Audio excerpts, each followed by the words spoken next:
बेशक मेरा परवरदिगार दुआ सुनने वाला है।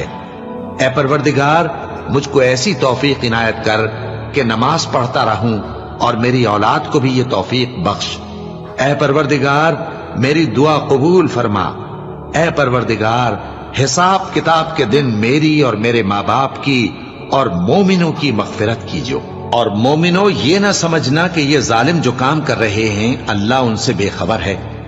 वो इनको उस दिन तक मोहलत दे रहा है जबकि दहशत के सबब आंखें फटी की फटी रह जाएंगी और लोग सर उठाए हुए मैदान क़यामत की तरफ दौड़ रहे होंगे। उनकी निगाहें खुद अपनी तरफ लौट न सकेंगी और उनके दिल मारे खौफ के हवा हो रहे होंगे। और लोगों को उस दिन से आगाह कर दो जब उन पर अजाब आ जाएगा। तब जालिम लोग कहेंगे कि ऐ हमारे परवरदिगार, हमें थोड़ी सी मोहलत अता कर ताकि हम तेरी दावत तौहीद कबूल करें